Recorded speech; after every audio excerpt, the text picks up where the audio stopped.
Hey, how's it going, everyone? I just wanted to just talk a little bit about the different levels of quality you could get when you're buying just a high-end watch. And these are probably one of the more popular models. Pretty much anything Rolex sports model is going to be super popular right now. Any steel Patek is going to be also just as popular, if not more. And basically, all these two are going to be impossible to get.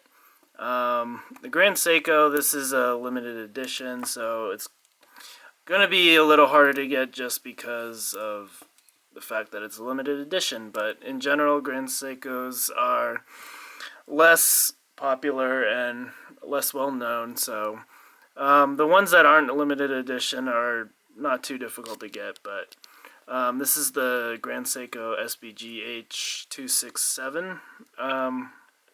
You can see the dial on that is pretty cool. So I'll just start with pretty much my first piece that I got when I started working. And this is the Rolex black bezel. Came out in around 2008 or so. It was the first GMT that they made with the black bezel, and all the subsequent models pretty much are the same material, just either with blue and black or the red and blue, which is ridiculously popular and has about an 8-year waiting list. Or you can buy one for twice the price.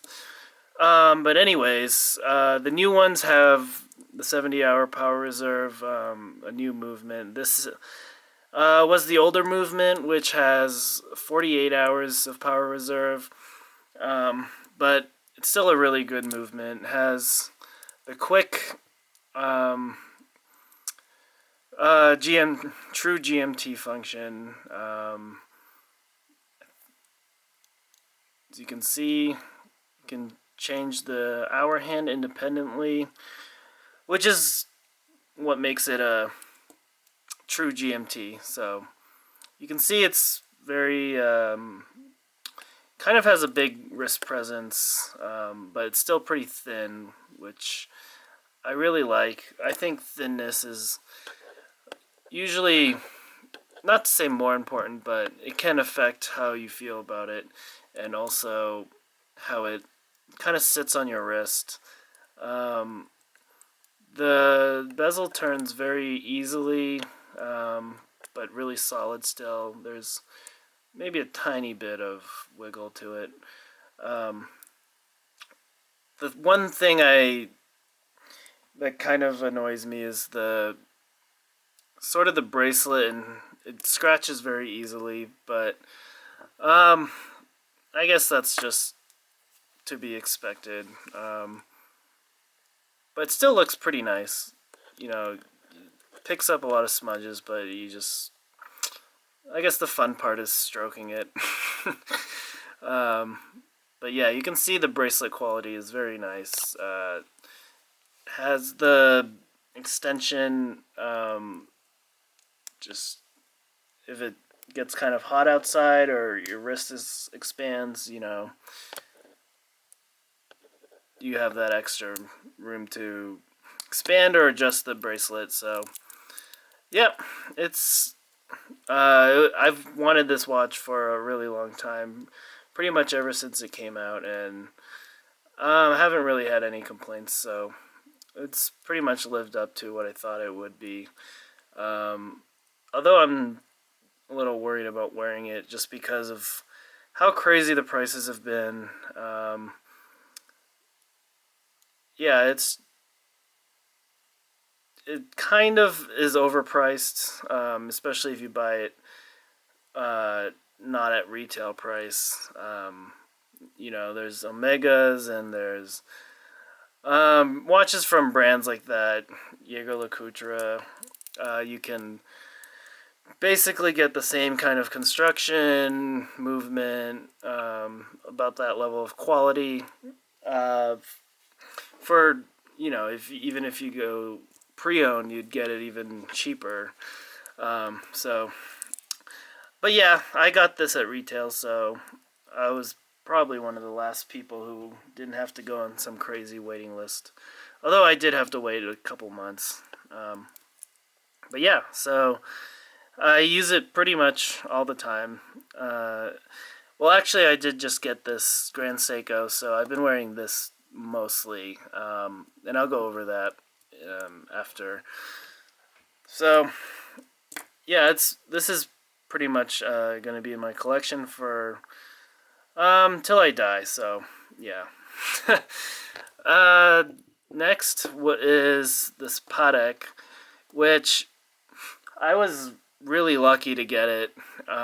You pretty much have to be spending, hundreds of thousands of dollars at your local AD or boutique. All the steel sports Pateks, the Nautiluses. Oh, this is slightly less expensive. This is about $20,000 at retail. But you can see the construction. The hard part for any high-end watch is getting the movement to be really thin while still having all the functions. The power reserve isn't great. It's about 38 hours. The movement it's just an amazingly beautiful movement, but doesn't really have kind of the features, I guess. It doesn't have hacking, sorry. It does have hand winding, but their attention was mostly paid to the decorations, the finishing.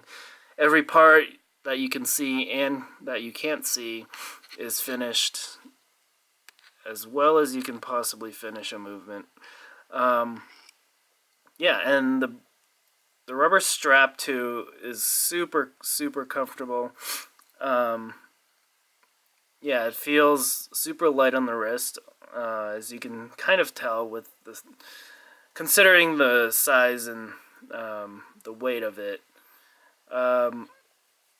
You almost don't feel like it's there, and in some ways that's good, because you don't really knock it on things just because it's not going to be dangling off like a giant Panerai or something.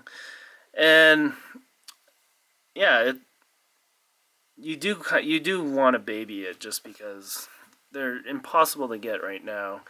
I was lucky. I live in Salt Lake, and it's small towns. There's less competition, less people knowing about these things. And I only had to spend, a few $1,000s, which is a lot, but not a lot in the grand scheme of things. But I only had to spend about I would say 3,000. It was a long time ago, but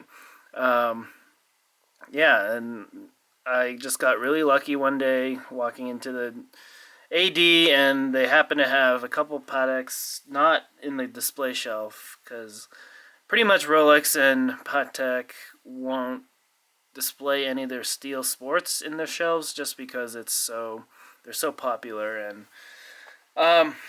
yeah, there's really no point. They kind of want to point you towards their precious metals, and I walked into the AD and you can see, the gold Yacht Master just sitting in the shelf, and you can pick up any Datejust, anything with diamonds on it, any women's models.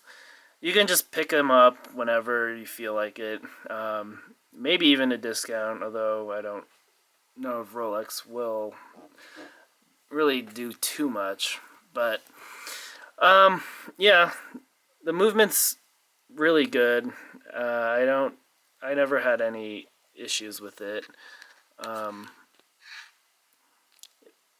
And for a watch with a rubber strap too, you can pretty much wear whatever you want with it. When you're spending this much, you probably should anyway, but it looks really good with anything. Suit, t-shirt, thong. I guess some women probably would wear this, although it's pretty under the radar. So, for example, I wore this Rolex at work. It is in Salt Lake, so I don't want to say they're basic here, but they're pretty basic. But yeah, I wore it for about 6 months, and basically no one even knew I was wearing a Rolex. Or if they did, they didn't really care enough to say anything. But yeah, it's just... Oh, I should probably put it on the wrist. So I have pretty small wrists, but I have 2 links out. It's pretty tight right now, but yeah, so you can see it's pretty cool. Yeah.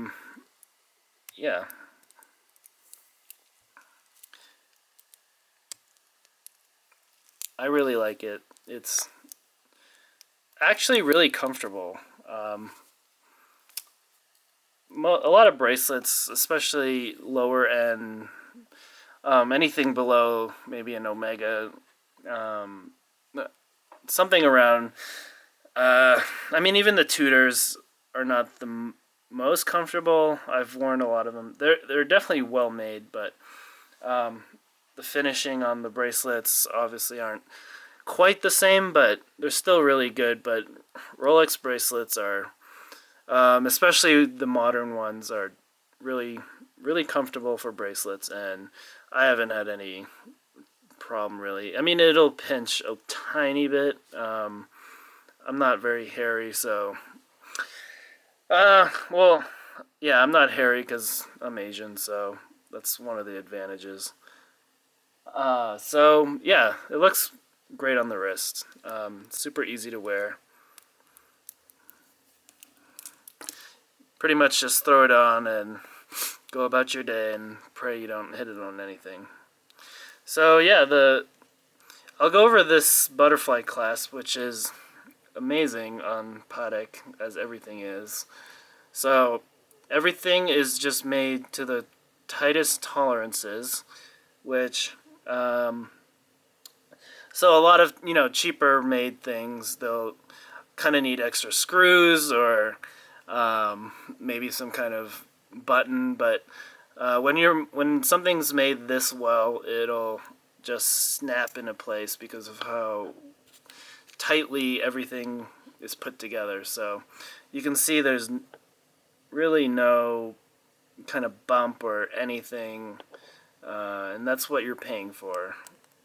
One kind of negative about this watch is the way the rubber strap is integrated into this.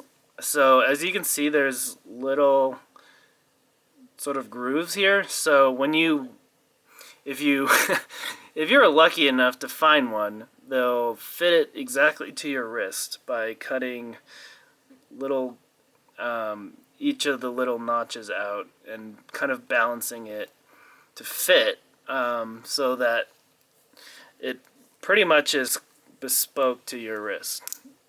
So you can see it fits as well as you can probably get it to fit, and it just looks so, I guess, so handcrafted in a way, so elegant. It's a very flat crystal, so you'll get some reflections, but I don't really care that much about that. I mean, just turn your wrist.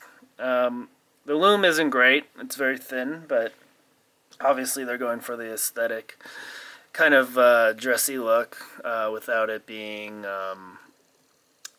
kind of like globbed on. And when you just look closely at it, you can see it's not a stamped kind of case, just because it's not perfect, which is, in a weird way, that's kind of what you want, just because if it was perfect, it's kind of a machine just stamping out cases. But as you can see, there's very, very slight bumps and kind of uneven, curves, but it's just finished to such a high level that the imperfections kind of show the handmade quality to it. Yeah, and the experience of buying it too from the AD is pretty cool. Like, it's kind of what you imagine some sultan or some crazy aristocrat buying, what their shopping experience is like.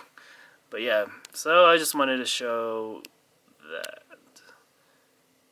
So you can see this is pretty cool too. Just, there's no, I guess, screws or anything, and it's just this little bit of give that you would kind of snap in. So yeah, so that's the Patek. You can see too how much thinner it is. This is about 12 millimeters. This I would say is 11. Not too sure, but it's about maybe 9 even. But it's just you notice how much thinner it is. So the next piece I would go over. Sorry. The lighting is just not working with me. Okay, so next is this Grand Seiko that was my most recent purchase, which I've really, really loved wearing. It's just, of all the watches, it's the easiest to just put on and forget about. You're definitely not getting any comments on this when you're wearing it out. You pretty much have to put it in someone's face and kind of show them all the little things about it and go over all the reasons why it's a nice watch and all that kind of stuff. But this is kind of the piece that you buy for yourself, and I've been interested in watches, I would say, for more than 15 years at least. So I love features like the high beat movement, the dial, the finishing, that whole Zaratsu thing people always talk about. And I mean, obviously I do care a little bit about what people think. I do want some kind of stupid Panerai or something, just, for those times that you want to be the big baller, you want to be at the club buying drinks and all that stuff. But this is not that. This, you could wear this at home, drinking some scotch and just kind of looking and enjoying the piece for yourself, because that's the kind of piece it is. It's not. It would take you a little while to kind of like explain all the important features and why it's worth the price it is, and so that people won't think you're crazy for spending thousands on something with Seiko on the dial. And yeah, so this is the limited edition model. Came out, was announced Basel 2018, so last year's Basel. Basically sold out, 1,500 made. I just really like the dial. I mean, obviously, if it was just the fact that it was 1,500 made, I would consider it, but the fact is, the main reason you would buy this is for this dial.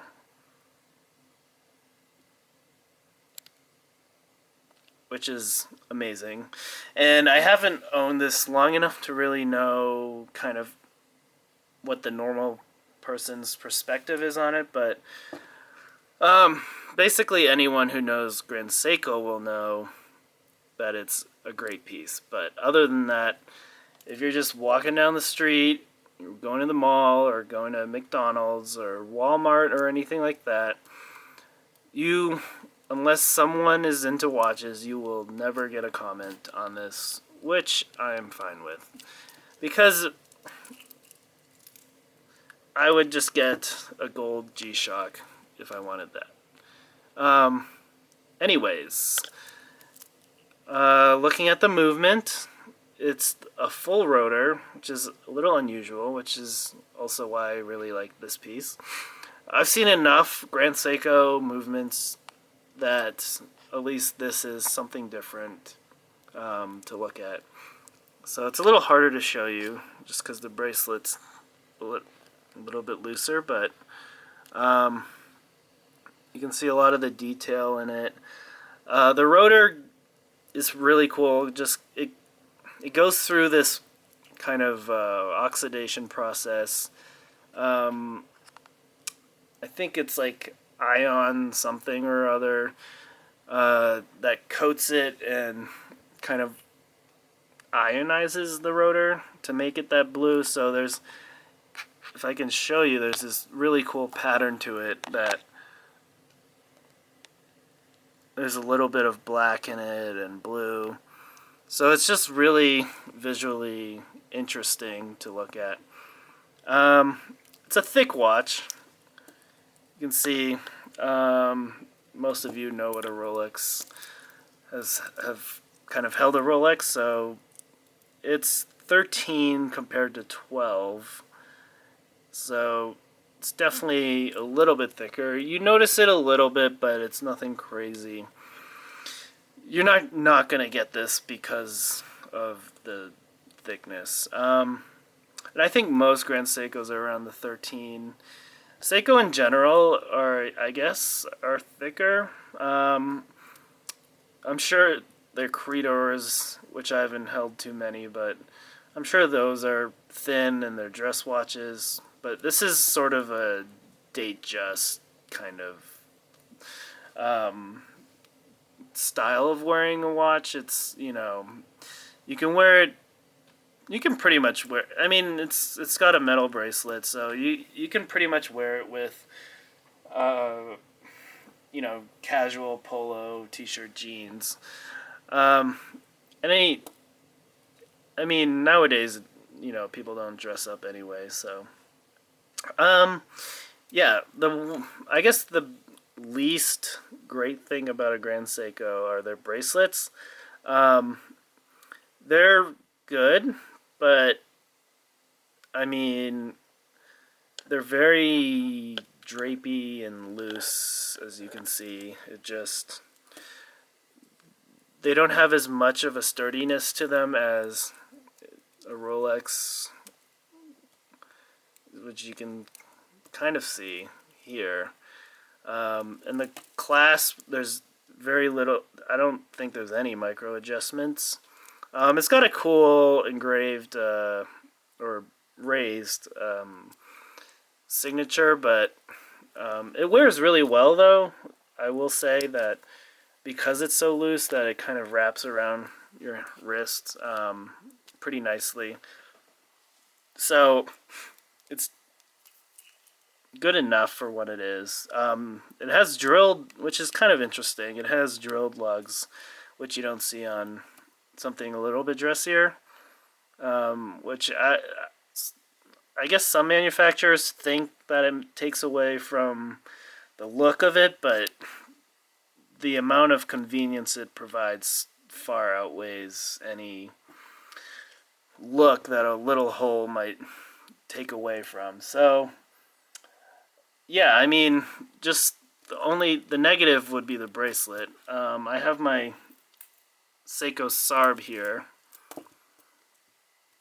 So this was my first mechanical piece that I bought. And so this Sarb is 38 millimeters, and I think this is 39, but slight difference in size. This definitely has a bigger presence. It feels a little bit bigger than just 1 millimeter, but and the quality you can definitely tell. But as you can see, like, the bracelet on this is pretty terrible. I just like the way it looks, and I don't really want to pay an extra 100 or 150 for a third party, but I just think, for something that's 10 times the price, the bracelet could be better. So, I mean, I really, really love both of these. I've had this for, I would say, 5 years, and literally it just looks like, oh, you're just wearing a watch. Um, that's not, you know, a crappy movement or whatever. Um, but yeah, I really love this watch. I've worn it for everything. It's beat to shit, but it does everything does everything you would want in a watch. Um, it's probably the last time Seiko is going to use this 6R movement in something this low of a price point. They are going to, it seems like they are going to push everything with the 6R movement into, you know, that 1,000 to 2,000 territory, and it's going to be their kind of ETA. It's sort of like what ETA is doing, or Swatch is doing with ETA. So, you know, they're putting it in just Longines and that level of watch. They have them in Tissot's, which I guess are their entry level, but yeah, these are the three pieces I could wear to pretty much any situation. I do kind of want in the future something a little bit lower end, just so I can, you know, really beat it up more. I have all the usual Seikos, the turtles, and that kind of stuff, but I do feel like I need something in between. And for my next real watch, or I guess this tier and above that I'm looking at, would be like a Blancpain, maybe a Breguet, but IWC, something like that. But yeah, just in general, there are situations that you don't want to wear something at this level, and you want to wear, like, I don't know, you're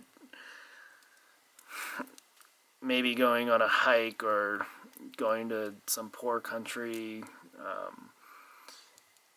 You don't necessarily want something that's this expensive, but you want something nice. So I've been looking at maybe a Tudor, or maybe a Longines, something that you know, wouldn't be worth cutting your hand off for. So yeah, I've really enjoyed these, and I don't. I know sometimes people get watches and they feel like it wasn't exactly what they wanted and they want to flip it, but you can never go wrong with Rolex, for sure. Steel Sports. Patek, definitely not. Although you will ruin your relationship with the dealer if you flip it, which is as tempting as it is. And Grand Seiko, I still love it, so I know a lot of people do like it and then they decide they don't, and they're pretty hard to sell, which is why I did go with the limited edition, you know, to kind of help that a little bit. I mean, it is the best looking to me, so I don't really feel like I need to flip it anytime soon. Yeah, and I think in the future I'm probably going to get pieces that are more flippable and ones that'd be really cool to wear for a little bit. So maybe something, some kind of Panerai, or maybe a Tudor, but we'll see. Obviously, I'm like most people. I'm probably gonna go look for a Rolex,